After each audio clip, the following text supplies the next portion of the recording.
So, where did you go to high school and what were you involved in? Well, I went to high school in Puerto Rico. The school was called Academia Santo Tomás de Aquino. It was a Catholic school.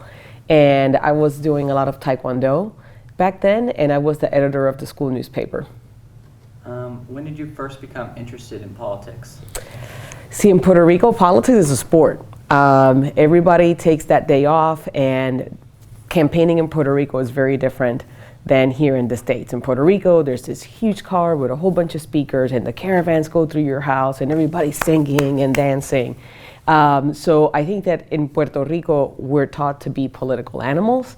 But I don't think I ever saw myself involved in politics as an individual until I came to Topeka and started working on downtown revitalization and started bringing young people like yourself up to the podium so that they could testify about what they wanted to see happen downtown. And that's when I finally was like, oh, this is cool. So what was your first political job? My first political job was city council. I was elected council member for District 5 here in Topeka in 2013. Why did you run for mayor of Topeka? So, funny story, I ran for council because when we did the whole downtown revitalization stuff, the girls, both Christina and Lorraine, they had to go with me to these council meetings. I'm a single parent. And they would always watch the meetings, and I'll never forget, for the council race, I asked Lorraine and Christina, I was sitting, we always make decisions in the kitchen table. And I asked Lorraine, hey, they want me to do this, and Christina, what do you guys think? And Lorraine looked at me, she's like, is that like being president? And I'm like, no, it's the bench where we went. And Lorraine looked at me, she said, Mom, if we do that and you win, you're showing me that I could do anything. So in a very similar fashion, I was getting home frustrated. Tuesday nights are very long days for me, and I was just like, I can't do this. I don't think that I could do this anymore. And Christina just looked at me and she said, Mom, who else cares as much as you do for the city? You need to run for mayor. And it was just like, oh God. And she was right. I love this city. Absolutely love this city and everything that we're doing. So yeah, my kids always have a way of saying the right thing to get me to do things. What have been some of your biggest accomplishments as mayor of Topeka? So I think that some of the biggest accomplishments are things that we do in a team. I think that people think that because you're a leader, you get things done. The biggest thing that a leader can do is bring people together and encourage people to keep moving in the same direction. And some of the example of those great things are, we have Washburn Tech right now in the middle of one of the most underserved areas in our community. That wouldn't have happened if we wouldn't have had Washburn University, if we wouldn't have had people like Alonzo Harrison, Lonnie Williams, may he rest in peace, and other leaders in our community that came together and advocated for an area that needed an hour bus ride to get to tech school. Downtown is what got me involved, and when I look at downtown, I think it's surreal to me because we started in 2006 and people told us that we were crazy, and look at it now. So those are two of the big ones. As mayor, what objectives do you hope to get done that you haven't? Wow. You know, for me, inclusivity is a really big deal. And inclusivity is much bigger than what people want to paint it. People typically focus solely on, you know, gender and race. And the way that I see it is a lot bigger. So like, for example, young people are something that I'm very passionate about. The elderly, having a seat at the table. People of different faiths, being able to feel like they can belong. People who love different people, being able to feel like they have a voice without feeling like they have to be something special. So my hope is that when I'm done being mayor, that everybody in this community that has a passion to serve feels like they could be sitting in my seat. I want it to feel like if your heart is in the right place, it doesn't mean that it's easy. You're gonna have to work really hard, but that you could do it. Why are you running for Congress? So my life story is pretty complicated. I've been homeless when I was 17. I've had cancer. I have kids that have medical needs that are, you know, chronic, which means that we're, you know, taking care of them on a regular basis. And I remember all too well what it meant like when I would get the stack of bills in the mail and didn't know what the heck to do with it. And my kids never suffered from not having food, but there were bills that you could look at my financial record, which was atrocious. And I would figure out how to make payment plans on one day for Westar or Evergy now. And I would figure out if I could go without paying the water bill, and how many months could I go without paying that bill till I had to make payments, because I was trying to figure out how else I was going to juggle everything else. And when you look at what's happening here at this point in time in our country, we're the richest country in the world, and most people don't have insurance. In Kansas alone, there's 100 to 150,000 people without that. So I know how hard it is to try to figure out if you're going to be healthy and you're going to survive, or if you're going to take care of your family. That shouldn't be happening.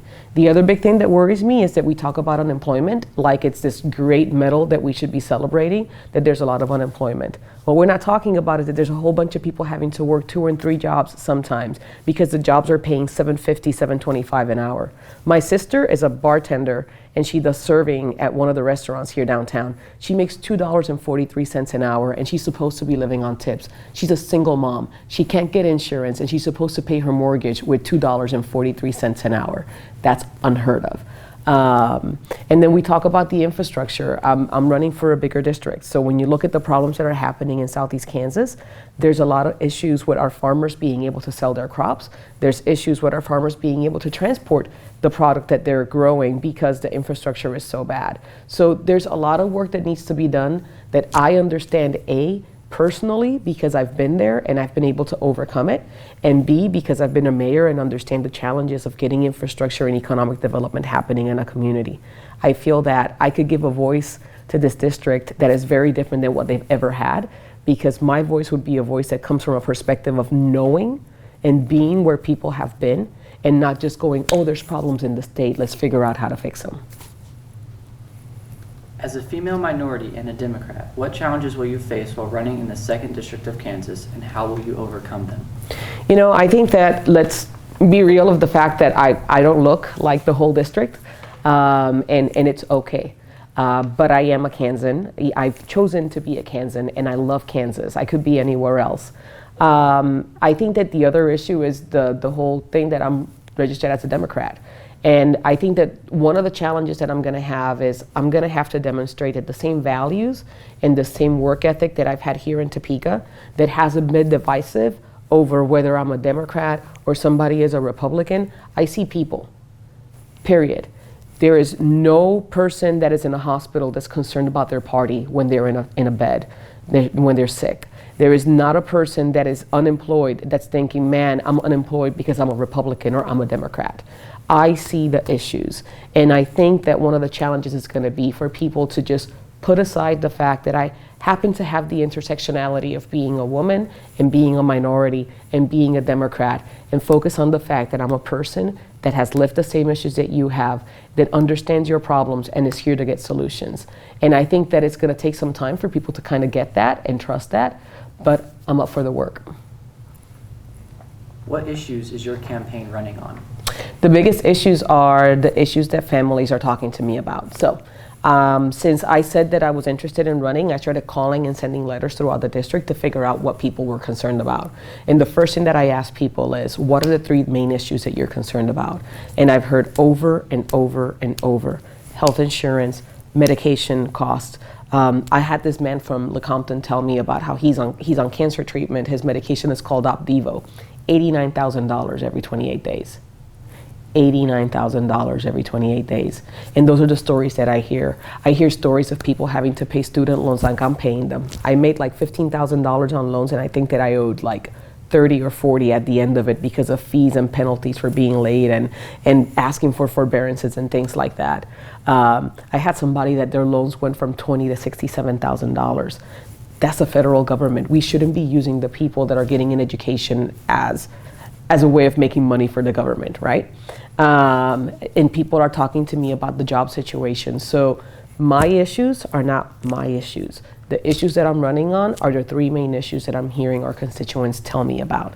And those are healthcare, they are jobs, and their infrastructure. Why should voters trust that you will be bipartisan and able to get things done? 7 years of experience in the city of Topeka showing that I am should say that. Why are you better suited for serving Kansas and this country than your opponents?